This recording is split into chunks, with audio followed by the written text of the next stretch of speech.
Hello and welcome. We're at the track covering the Sport of Kings. Coming up, guess which big horse is back in town at TNT's Santa Rosa Park for his 19th career win. The latest from Jamaica, including the St. Leger preview, where the super filly She's a Man-Eater goes for the Triple Crown. Plus, there are stakes-winning stories for Caribbean jockeys in Canada. First to Santa Rosa Park in Arima. 6 runners in the starting gates for the TNT $100,000 Santa Rosa Dash. The leading entries would be 3 Whisperlight at 8-1, 4 his stablemate in the Glen Mendez Barn Control Unit at 5-2, 5 a hot 2-5 favourite, the impressive US-bred Teniente Coronel on a 3-race winning streak, and on his outside in the 6th box, providing a clash the fans really waited for, the multiple horse of the year and twice winner of the Santa Rosa Dash, Big Man in Town, a joint second favourite at 5-2. Let's get Nick Chady's call now. The quarter 22-3. Control Unit sets the pace. It's a hot one here. Toward the inside, it's Whisperlight. Big Man in Town takes over third now. Teniente Coronel off that hot pace. He's running in fourth and falling off the front. Holy Man is in fifth. Trini Navigator trails. They run toward the 400-meter mark. Control Unit's in front. Control Unit reaches it in front. 45-4 for the half. Blistering pace. Here comes Big Man in Town on the outside. Control Unit still in front. Big Man in Town on the outside, closing the gap. Here's Big Man surging to the front now. He grabs the lead. Whisperlight trying to come on toward the inside, but Big Man in Town is back. Here is the King of Kings, Big Man in Town, and Sheldon Rodrigo. In the middle of the track, Big Man in Town withstands a stout challenge from the reigning Sands Gold and Stewards Cup champion Control Unit and delivers a really fine win here by a length and 3/4 under Rodrigo. He's the best horse in the country, so I just held him, and when it's time to go, I just kick him. A huge disappointment for the favourite Teniente Coronel, suffering a suspensory ligament injury mid-stretch, and jockey Ronald Alley's forced to pull the 6-year-old up. Big Man in Town, a solid winner in the end as a 5-2 bet ahead of Control Unit and Whisperlight.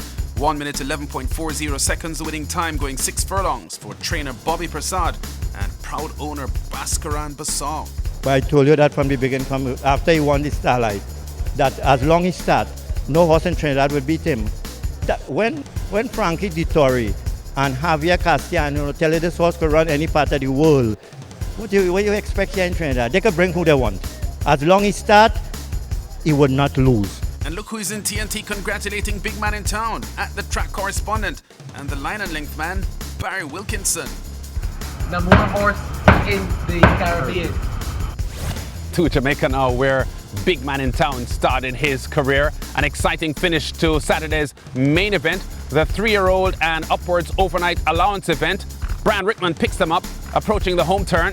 Awesome Destiny now being crowded. Here's Houdini's Magic and Jamai Raja. Kalamata gets a perfect rear run. Marvelous Marva in behind with Lord Eckers, but they're into the stretch and running past the 3/16th. Awesome Destiny now fighting hard to hold off Houdini's Magic. Kalamata now asked to chase them. On the run past the furlong pole, it's Awesome Destiny from Houdini's Magic and the Kalamata. Awesome Destiny, brave and bold on that lead, continues to fight them off. Kalamata now under an urging, comes surging late, but Awesome Destiny beats Kalamata. Jockey Dane Dawkins aboard for the upset win at 12-1.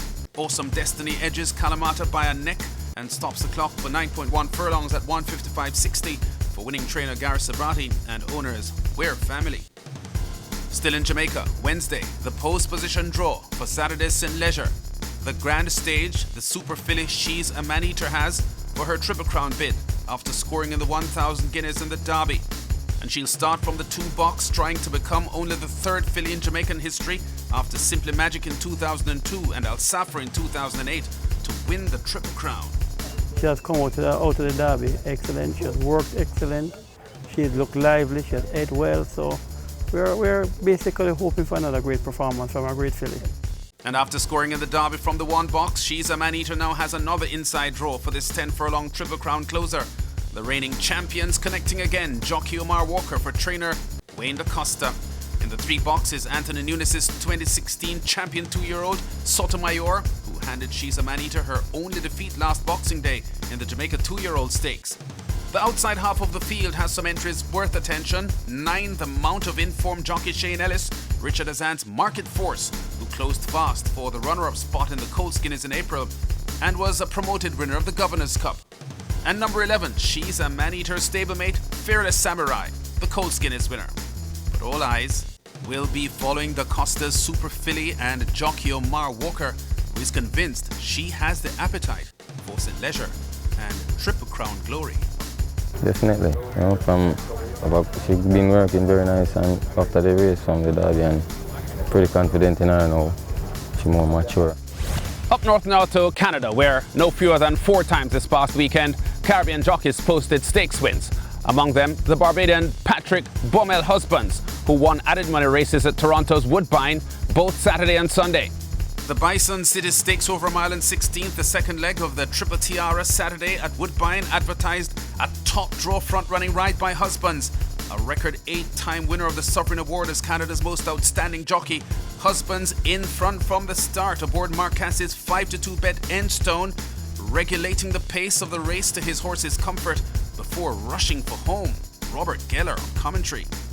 Endstone turns up the engine, has sprinted down towards the 5/16ths, and Mythical Mission is only one behind, is able to go very quickly as well. They turn together, they've dominated the race.